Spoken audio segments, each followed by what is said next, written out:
Bim bum, bim bim bim bum, bim bim bim bim bim bum, bim bum, bim bim bim bum, bim bim bim bim bim bum. Shabbat shalom, Shabbat shalom, Shabbat Shabbat Shabbat Shabbat shalom, Shabbat shalom, Shabbat shalom, Shabbat Shabbat Shabbat Shabbat shalom, Shabbat Shabbat Shabbat Shabbat shalom, Shabbat Shabbat Shabbat Shabbat shalom, Shabbat shalom, Shabbat shalom. Shabbat, Shabbat, Shabbat, Shabbat, Shalom. Bim, bum, bim, bim, bim, bum. Bim, bim, bim, bim, bim, bum. Bim, bum, bim, bim, bim, bum. Bim, bim, bim, bim, bim, bum. Welcome to Hebrew Perspectives.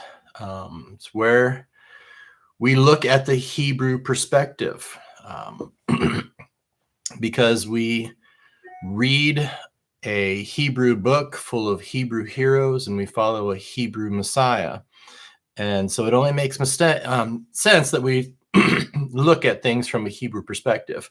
And so thank you for coming to be a part of Hebrew Perspectives today, to be a part of our Torah study as we are studying Vayechi, and he lived. And so one of the things that we always talk about every week, we talk about what we do. And I always talk about how it's in the description of the YouTube video and that it's posted on a regular basis on the first day of the week on the Hebrew Perspectives Facebook page. And you can see what it is that we do. And it's kind of interesting that that this has come about and we don't really talk much more about it. But really, what we're dealing with is we are being more result orientated, so to speak. And what I mean by that is that, so you go to just about any organization of believers and you go to their website and there will be a spot in there that says what we believe. Now, in Judaism, there's more an emphasis on what we do. So this is why we talk about what we do. Because believing is a given.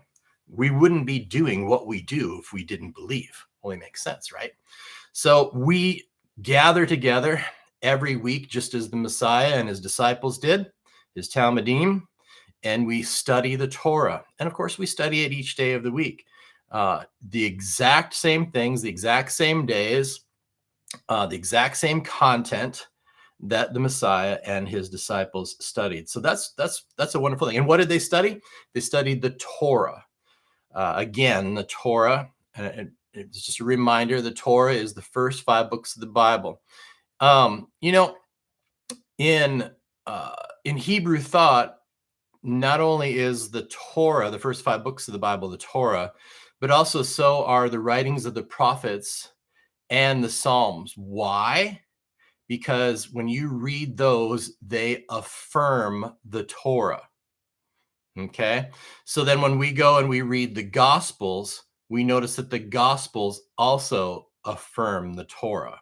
All right? So if it's not affirming the Torah, then it's not the word of God, so to speak. So we say it like that, right? Okay? It makes sense, right? Now, pardon me, Shlika. Got a frog in my throat, and we're not even into the book of Shemot with the plagues of frogs yet. And so Vayechi, he lived.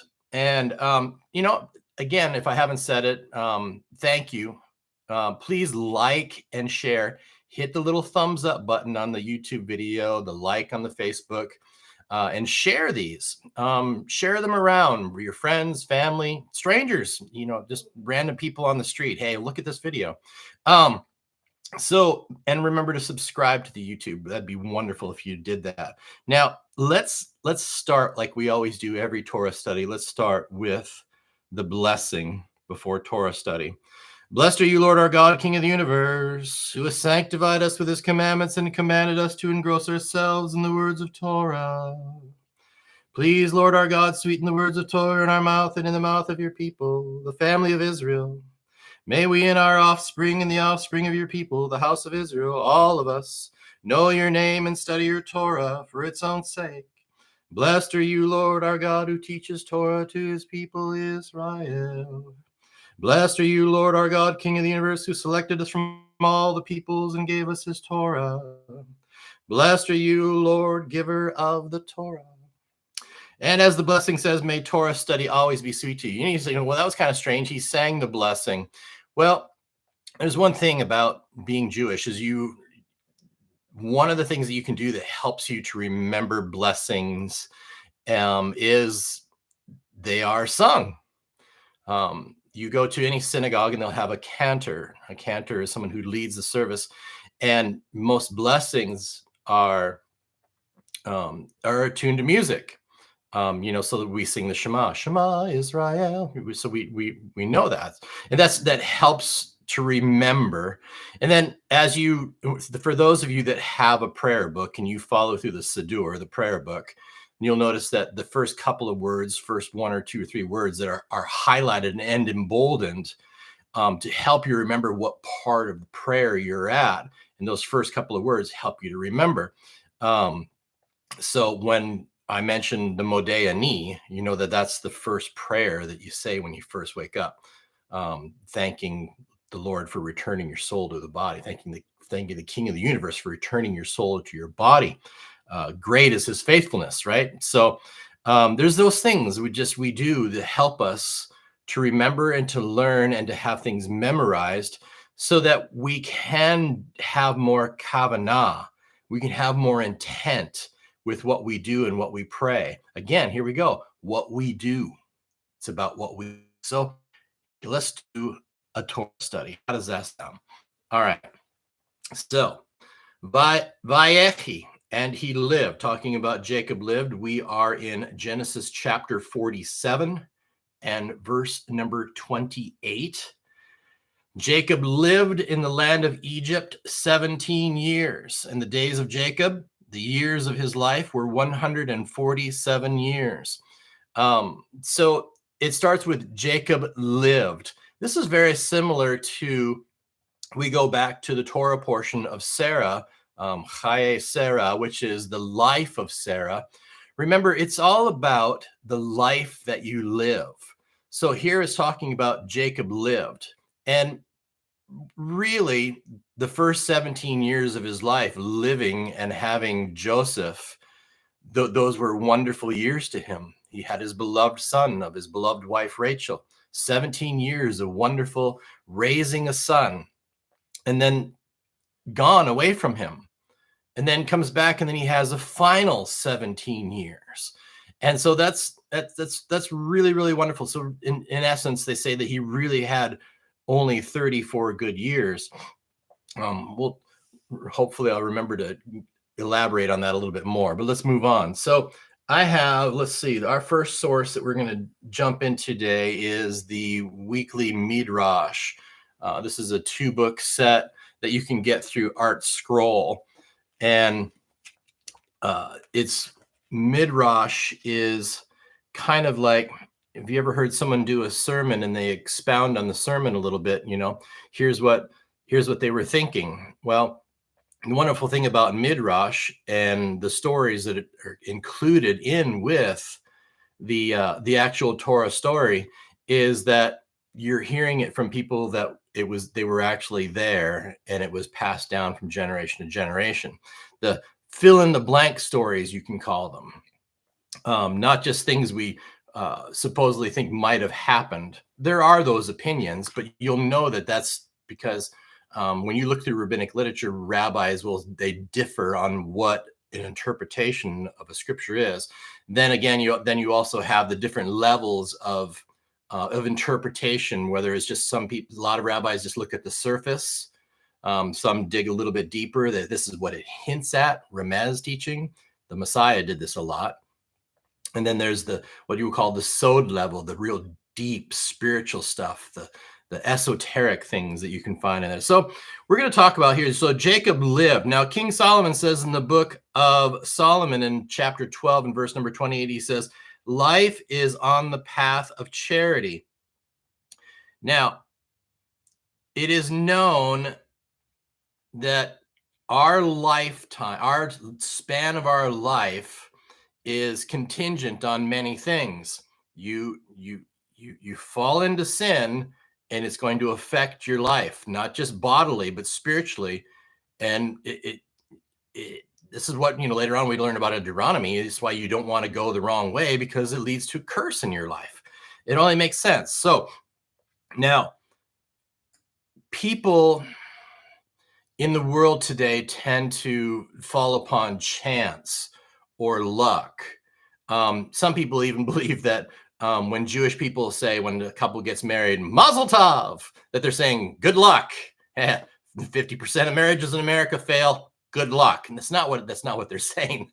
They're not saying, the Jewish people don't say good luck. It's Mazel Tov. It basically means it's basically, when it comes down, you break it down to, it means may the blessings from heaven continue to flow in your life, because it's a blessed, joyous moment to be wed and to be brought together.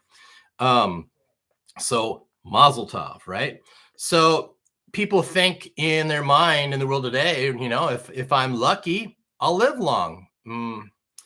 Not necessarily, but what is said here in this midrash is that charity, this is giving of yourself and of your monetary value in your life, is more powerful than the stars. Now, the reason why I said that is because, so good luck, when people say good luck, that the origin of that comes from the stars. Well, in essence, that the Mazel Tov, that also, because God is perceived to be blessings from heaven, it's kind of the same thing. But one of the things that you can do to affect change in your life is to give. And what here it says here, so even if he was not destined to live a long life, if a man gives charity, he lengthens his years. Our sages have said that charity is so far-reaching that it extends up to the holy throne, meaning it arises above the constellations. Again, so remember what I said. People say good luck, they're just looking at the stars. But Mazel Tov is way up above there. It's the continued blessings continuing to flow. So the reason why all of this is brought up is because it says here, we see that this is illustrated in this Torah portion, Vayechi. Jacob was not destined to have lived for long after he had been reunited with Joseph. Yet because he supported Joseph for 17 years of his life until their separation, it was granted to Jacob to live another 17 years while Joseph supported him, and he thus lived 147 years in all. So God repays measure for measure. Remember, God is a God of weights and balances. For every bad thing, there's going to be a good thing. And for every good thing, there's going to be a bad thing. It's an even thing. It may not feel like it, but all things are for the glory of God. So this particular portion is called by the rabbis a closed section. Satuma is what it is. And it means that between the Torah portion before and this Torah portion, there aren't any spaces. Usually there's a space in between, but this one does not. When you look at the actual Hebrew scroll, it just continues to roll along. There is no spot in there. There is no space. It's continued closed. And so this is because, and this is the explanation as to why this is because Jacob's death is discussed in this portion. With his death, the eyes and the hearts of all Israel were closed as a result of the agonies of exile. So remember now, here we're getting ready. This is the last Torah portion, and we're getting ready to head into the book of Shemot, the book of Exodus. Shemot means names. Now, That'll be exciting. It's always fun to move on to the next book. It's always fun to move on to the next portion. So, another explanation, and this comes out of the Midrash, says that Jacob intended to tell his children when the last exile would end, but the divine presence left him so that he could not reveal when the Mashiach, when Messiah, would come. Because of this obscurity, the parasha is blocked or closed. So that's another reason why it's called a closed section. Now, the Midrash says that Jacob saw that the letters chet and tet were missing in the names of his children. Together, these letters spell out chet, or sin. He possibly was thinking, that his children were actually free of sin, and he wanted to tell them the end of the world of when the end of the exile would be. But then he realized that their names were also missing the letters huf and tzadi. Now, remember, tzadi is that word that starts for its righteousness, for like righteous, right? And that spells the word ketz, which means end. So in other words, this is another interpretation. He saw that there was no sin. He saw that there was an end. And so, but then it says that he refrained from telling them. But for this reason too, also the Torah portion is closed. Now, Evan Shoev writes that for the entire 17 years that Yaakov, or Jacob, was in Egypt, no woman miscarried, no one had a toothache, and no woman gave birth prematurely. Evan Shoev also writes that the word "and he lived," Vayechi, is numerically equivalent to 34. Yaakov's real life was only 34 years, the 17 years that Joseph lived with him until he was separated, and the 17 years when he lived in Egypt. The other years were not real living. So you see there, again, I finally, sometimes I forget to come back around to what I'm talking about. So now you see the 17 and 17, 34. There you have it. So now, so today we're talking about a blessed life. There's a couple of blessings. If you've been following the Torah page or the Hebrew Perspectives page, you'll notice I spent a little bit of time at the beginning of the week talking about the blessing of Ephraim and Manasseh. And so, but we're talking today about a blessed life. And everyone wants a blessed life. Everyone does. It only makes sense, right? Let me see here. All right, so now I'm going to Rabbi Monk's commentary, The Call of the Torah. You've seen me use this book before, for those of you who are new. Again, you can get these books through Art Scroll. I don't get any monetary blessing from this other than just the blessing of sharing it with you. I wish I had stock in Art Scroll. I wonder if they offer stock? Anyway, blessings occupy... this is a Rabbi Monk now. He says, blessings occupy a prominent place throughout the Torah, and particularly in the book of Genesis. You'll notice this is happening, recurring. We had, Jacob and Esau. You remember this, right?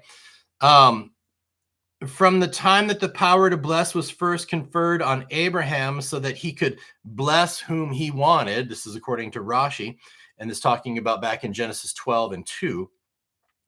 The factor of blessing played a role of ever-increasing importance. The benediction accorded by the righteous is considered as proceeding from a metaphysical force which confers upon it an actual concrete efficacy. Let me continue on. To bless is a privilege conferred by God. Now, let me add something here. If someone is going to bless you and they are not living a Torah true life, they're not following the commandments, is it really a blessing? That's a good question, isn't it? You have to kind of wonder if people are not following the word of God and they want to bless you, is it really a blessing? Ultimately, God blesses, correct? It's true. But it just kind of makes you wonder. So Rabbi Monk says blessing is a dimension, and in other words, it's altogether unique in the framework of human existence. There are, to be sure, certain imponderables in the social and economic spheres, for the law of cause and effects, which orders our existence, contains gaps which introduce an element of uncertainty in all of man's endeavors. Again, going back to what we were just talking about in the Midrash, it leads people to believe that, luck happens, chance happens, things happen. But nothing, Rabbi Monk continues, says, nothing is sure, nothing can be foreseen. And so man readily speaks of the abstract factor called chance, which plays a prominent role in our daily lives. Some English economists have demonstrated the great importance of this factor, which can take the form of a gift, a talent, or a personal ability.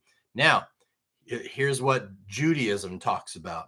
Judaism conceives of this metaphysical element in a more direct and personal way. Catch that, it's key.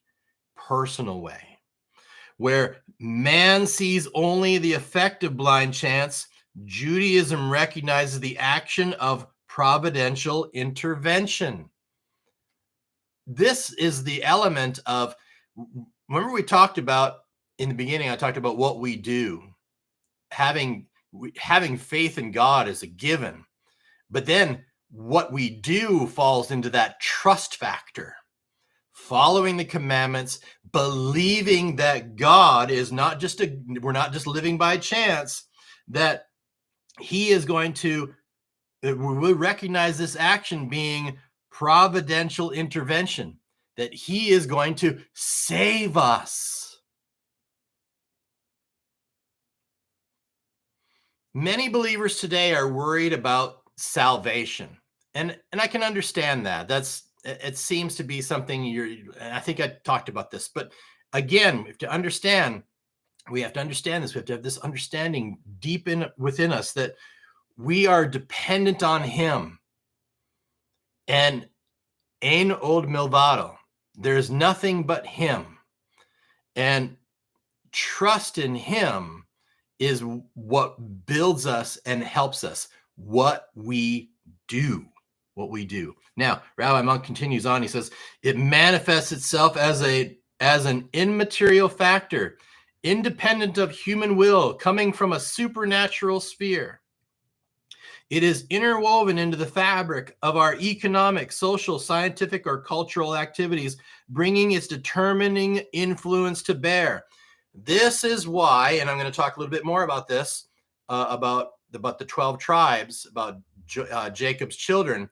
This is why when we look at this, we understand all of this economic, social, cultural, all the activities that we do them together, that we get on the same page, that we do business with each other and help each other grow. That's what keeps us together. That's what the Jewish people do. That's what we do. We do business. When we go to buy food, we look for, when we can, we live in a very remote area. When we can, we like to go to an actual kosher. There's a place in St. Jewish Park called the Kosher Spot. You're supporting your brother when you do that. That's what we're talking about here. When you do this, you're bringing things together. Now, he continues on and he says, this factor is the heavenly blessing, which brings the element of success, achievement, and prosperity to man's efforts. It develops and brings his enterprises to fruition. Isn't that what I just said? Only he said it better.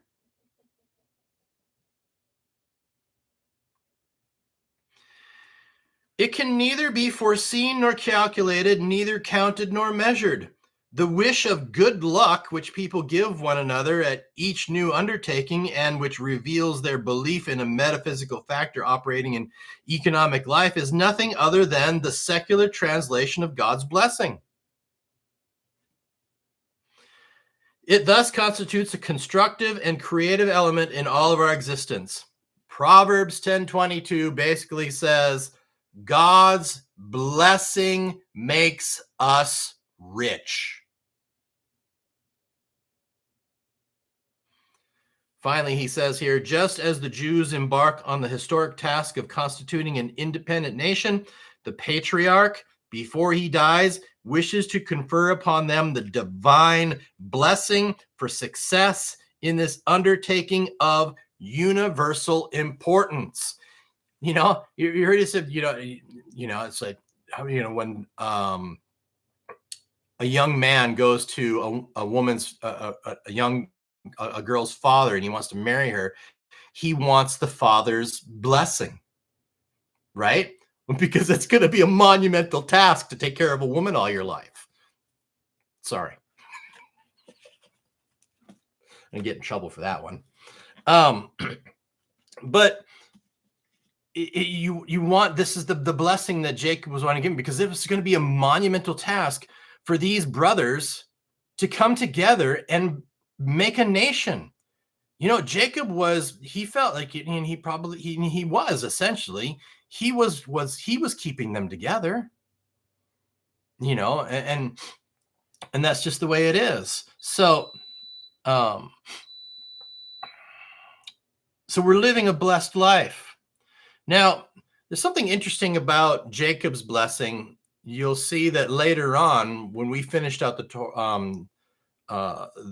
Torah readings last year, we covered Moses's blessing of the 12 tribes. Very similar. There's some differences. For some reason, Moses leaves Simeon out of it, and there's a whole bunch of commentary on that.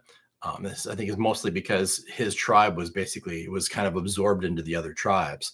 But then you have there was a lot of similarities where Jacob, when he blesses his children, he seems to be kind of what people look at it as being very negative. More of kind of rebuking is what it is. And remember, we rebuke those that we love because we want them to live a godly life. It makes sense. We rebuke our children on a regular basis because we want them to live a godly life. And so let's go to my newest book that I really, really like, because this anthology, there's a lot of good stuff in it. Mayam Loez, the Torah anthology. This is just on these Torah portions. I think I showed this to you last week. But Mayam Loez, he has this way of just laying this out. And so now we're going to jump to Genesis chapter 48, which is right there. If you're looking in your Chumash, it's right there on the same page anyway, because we basically finished out 47 and now we're in 48. And chapter 48 and verse number 1, after these events, someone said to Joseph, your father is ill. Pardon me.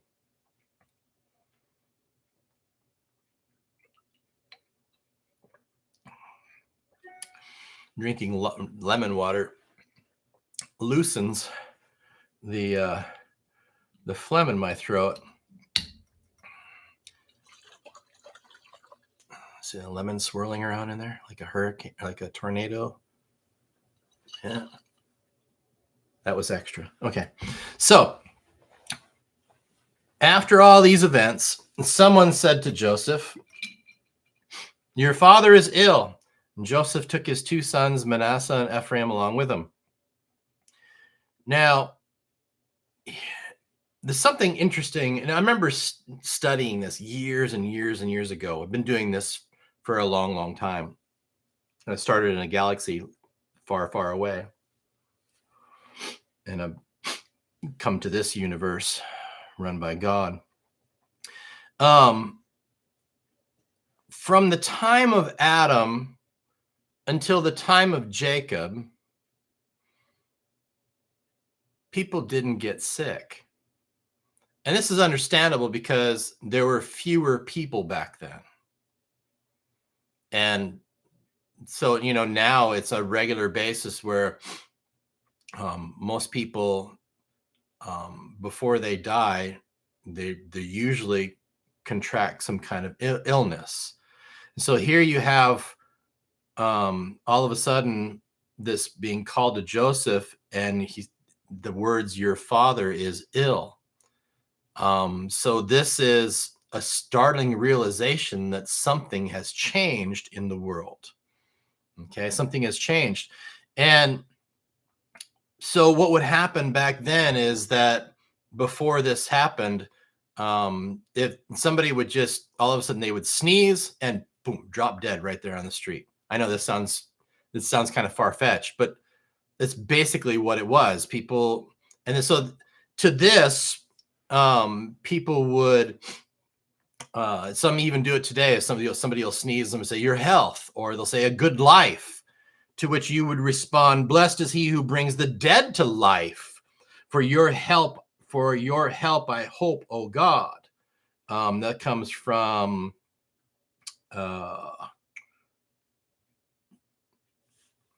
let me see something. If I go to 49 and is that what it's referring to?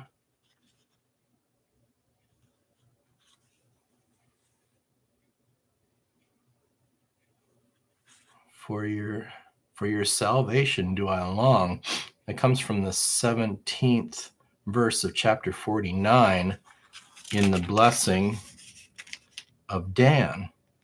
Dan will avenge his people. The tribes of Israel will be united as one. That's verse 16. Verse 17, Dan will be a serpent on the highway, a viper by the path that bites a horse's heels, so its riders fall backward.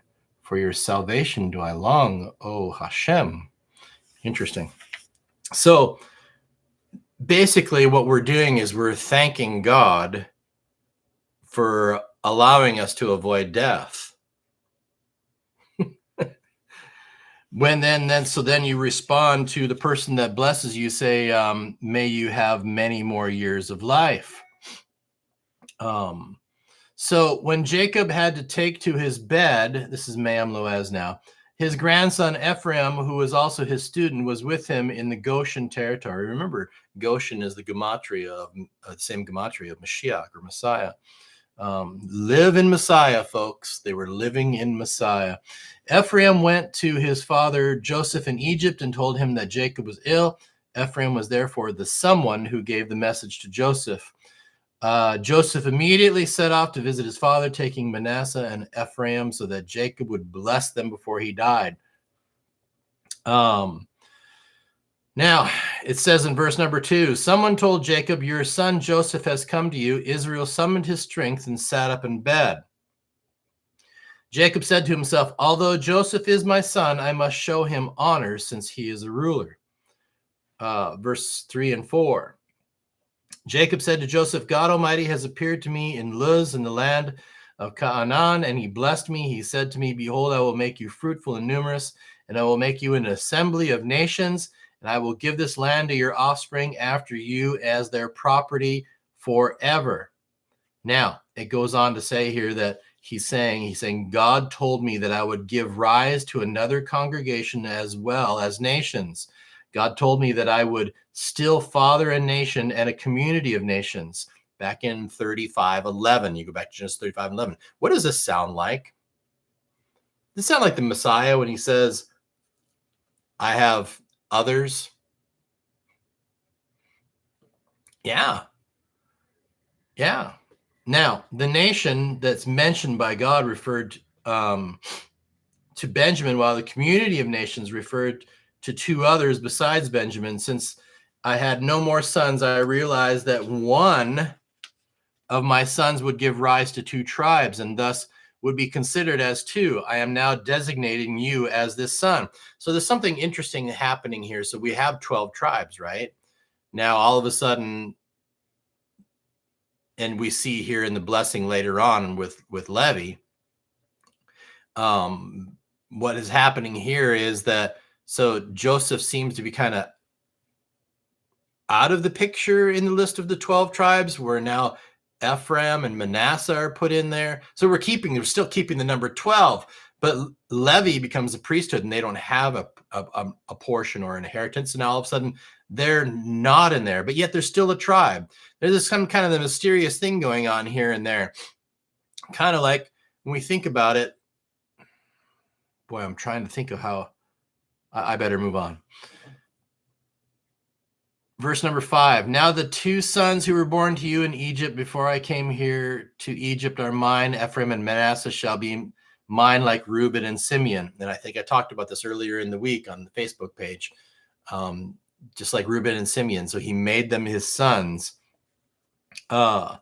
He was trying to reveal important principles in everything that he did. And this is important. He says, the thoughts that a couple, let's see, wait a minute. So he was basically, Jacob was saying, I was supposed to have 14 sons, Ephraim and Manasseh were supposed to be my sons, born to me as twins by Bilhah. But because of the minor sin committed by Reuben, confusing my bed, taking it out of Bilhah's tent and placing it in Leah's, he caused these souls not to descend when I had relations with Bilhah. Providence then decreed that these souls remain on high until you married Asenath. They were then fathered by you. I therefore say that Ephraim and Manasseh shall be to me like Reuben and Simeon. They are literally my children since they were originally destined to be fathered by me. Okay, so let's make sense of this, all right? Let me explain this. Now, remember the incident of Reuben. Many people look at that and they think that he desecrated, he sexual impropriety, adultery, even worse than with a stepmother. That's not, all the rabbis agree this is not what happens there. That's not what happened. Basically, when Rachel died, Reuben was just taking Jacob's stuff and moving it over to Leah's tent. He had great intentions in his mind. He felt like this was the thing that needed to be done, but it was not up to him to do. And later on, we see when he is blessed, he even says, Jacob even blesses Reuben, and he says, you're impetuous like water. In other words, Reuben had a lot of zeal. He wanted to make decisions. He wanted to be a leader. He said, I made a decision and I live by it. Well, he lived by it. He didn't get to be the leader. And there's reasons, ultimately through God's providence, there's reasons why that happens. It's supposed to be Judah. This all goes back to how we're supposed to be. So you have the Messiah ben Joseph, Messiah ben David. Judah is a picture of that. The scepter is his. And we'll get more into that. But let me go back to explaining this a little bit more here, is that, so because of what happened here, he says that these souls remain on high until you married Asenath. And you remember, we told the story about Asenath. And so all these things are connected, are just beautiful. In Hebrew thought, souls, God created all of the souls in the beginning. It's just they come to a body at a certain time when God decrees it. Okay, so in essence,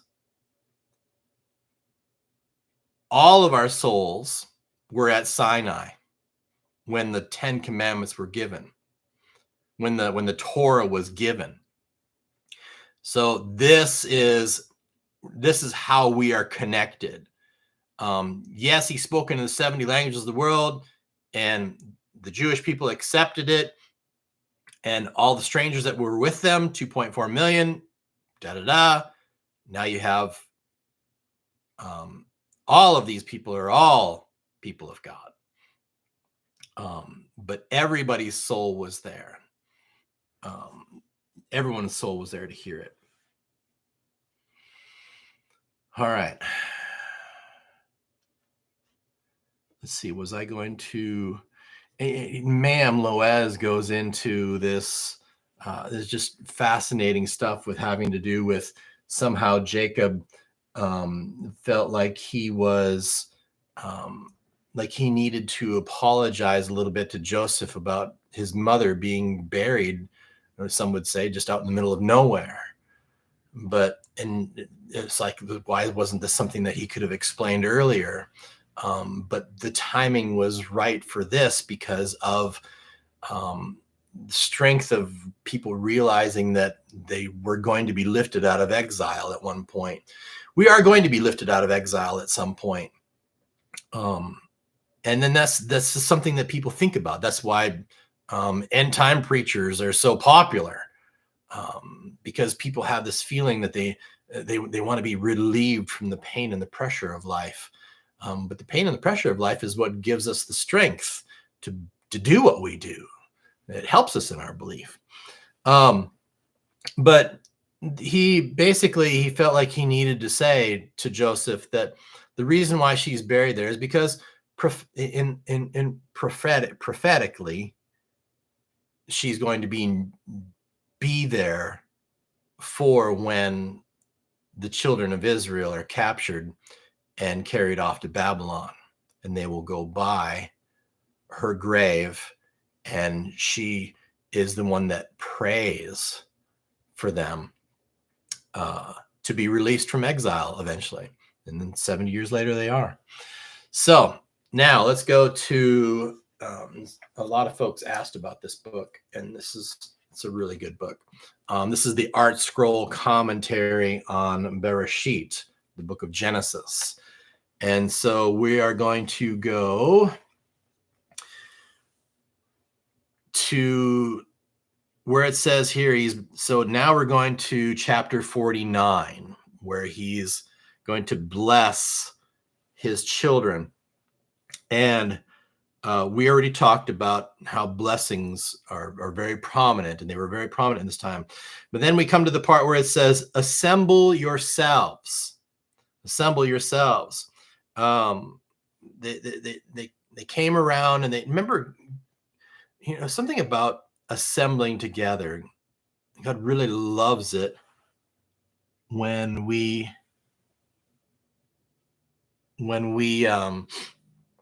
sorry, I just saw something that said that the chat was disconnected, but now it's successfully connected. There's something about assembling together, family most of all.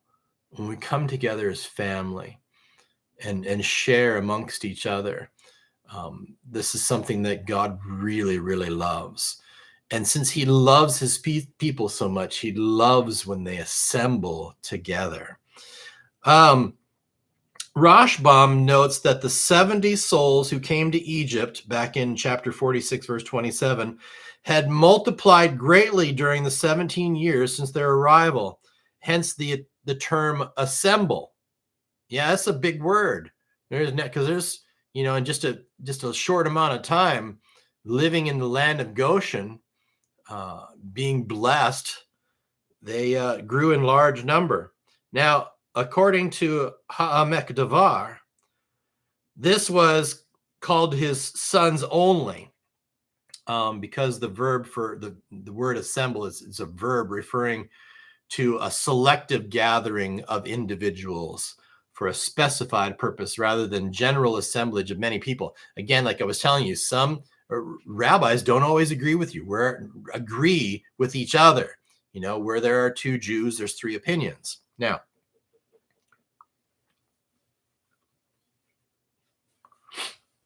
there's a reason why I'm bringing this all up, and because this is some good stuff. Now, let's see here. So midrashically, the intimation was that Jacob was warning them against dissension. Remember, I said I was going to talk about this. Bidding them to assemble and gather together, for example, to remain united even after his death. Only in this way could the true redemption come about. Now, Jewish people, we believe that we can bring about the redemption by doing God's commandments and bringing people in to do them as well. This hastens the coming of Mashiach. You'll find this throughout of all rabbinic literature. You follow the commandments of God and get others to do it as well. And guess what? You hasten the coming of the Messiah. Why not do that? Why not? All right, let me continue. The past had shown how much harm could come from disunity, hatred, and envy. And this foreshadows the Messiah later on when we look at everything that happened. It's the Messiah, son of Joseph. Yeshua was the Messiah, Ben Yosef. He was the son of Joseph, literally and spiritually, or prophetically, or the picture, basically. And so hated by his brothers and suffered and died for his brothers. This concept is throughout all of rabbinic literature. Every once in a while, you'll run into somebody, maybe you'll talk with a Jewish person. They'll say, no, we don't believe that. But then you can say, well, your rabbinic literature says this. Okay. So, but anyway, the past had shown how much this had done this. Okay. So, when Jacob thought of the family's future after his death, when they would no longer have him as a unifying force, he realized the indispensable importance of unshakable family solidarity. Jewry would face many attacks in the future, and its most vital defense would be an impregnable spirit of brotherhood. Jacob requested this unity. Then he was ready to deliver his last will and testament. This is according to Rabbi Monk. 5 minutes. My producer says I have 5 minutes left. So here we go. Now, let me jump here to, in my notes, it says the purple tab. All right. To Judah. All right, let's go to the blessing of Judah. We kind of touched on Reuben. I didn't say, let me quick do Simeon and Levi real quick. Okay, remember we talked about Simeon. Remember they were they basically took matters into their own hands and went out and slew a whole bunch of people. Remember the Shechem incident? They had people convert and then, circumcised. And then while they were still in pain, went over there and killed them all. Okay, yeah, it's pretty cruel. Now, this just goes to show you that the tribe of Levi becomes the priesthood. Talk about a picture of going from bad to good, from sin to redemption, to be able to be the carriers of the ark, to the duties of the tabernacle, the temple.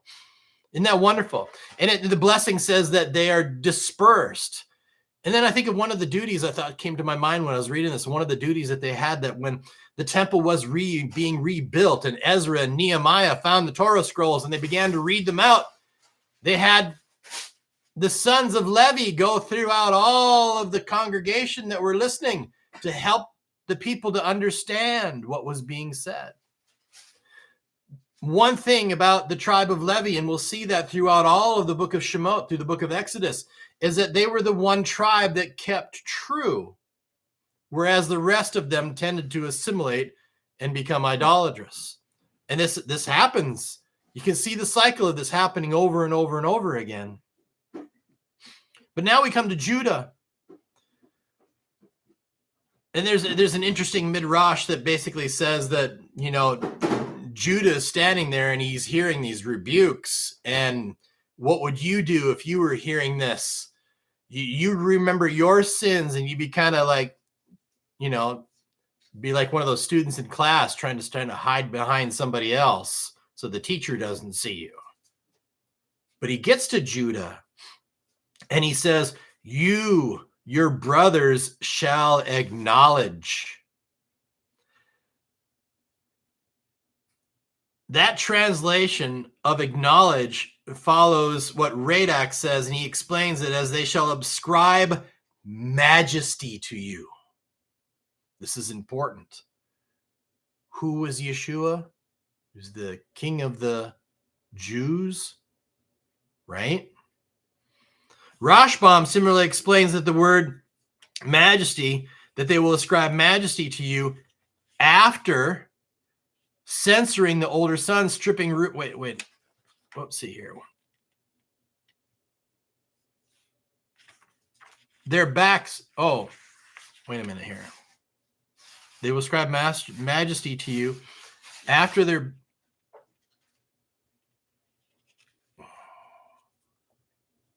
I'm missing something here.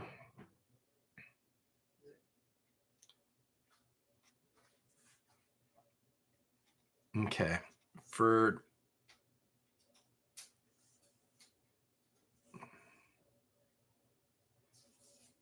Okay, so let's see here.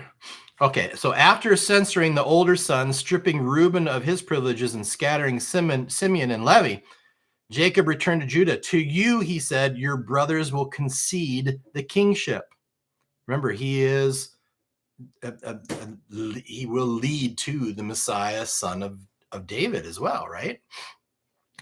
He's a picture of the Messiah, son of David. This is evidenced by the end of the passage. Your father's sons will prostrate themselves before you.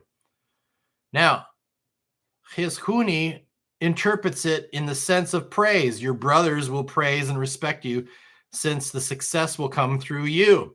This is where we send up Judah. We send up praise, right? Send up Judah, right? So your brothers shall acknowledge your primacy because you confessed your relationship with Tamar, is another version of it in 38:26. So there is teshuvah. This is why teshuvah is so important, because that's the one thing that can bring you back. And I'm running out of time here, but I want to get to this. This is a play on the words based on the fact that Hebrew for acknowledge, confess, praise, pay homage to is the same. So your brothers praise you. Your mother rendered praise when you were born, and I too herewith praise you. This comes from the Midrash. Rabbi Shimon bar Yochai said, the essence of this acknowledgement is that all Judah's brothers will be called by his name. What's he talking about? He says, a man does not say, I am a Reubenite or a Simeonite, but I am a Yehudi, a Jew. So if someone says you're not a real Jew because you're not of the tribe of Judah, here's Torah evidence, and then right here, this one this description I'm reading you, this commentary, it's in all of these. It's in this one. It's in this one. It's in a lot of them. It's all over the place. So when you hear me say that Hebrew, Jew, Israelite, all of these terms are synonymous, that's exactly why. Because again, why did I say that? Because the Messiah, Yeshua, becomes the King of the Jews. It only makes sense, right? Now, I've run out of time here, and I want to get to the last thing. And this is amazing because I asked this question of a rabbi recently, and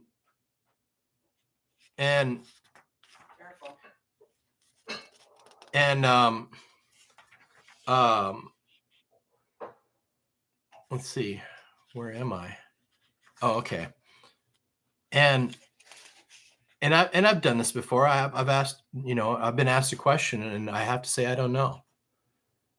And it doesn't mean that we don't know we can find the resources. This is one of the reasons why I study this, because eventually I do find an answer. And I did find an answer here, which is really interesting. And so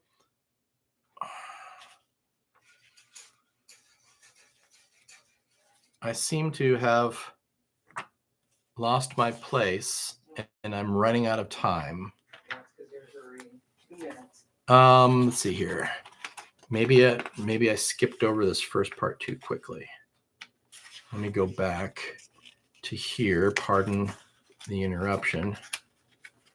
And But I basically, I asked the question, we say the Shema out loud, and then we say Baruch Hashem Kavod Malchuto Le'olam Va'ed. We say that quietly.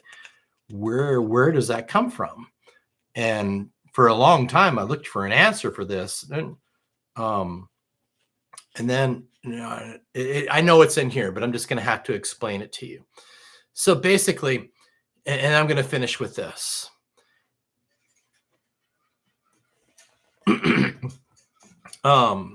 So they come to their father, and all of a sudden he is.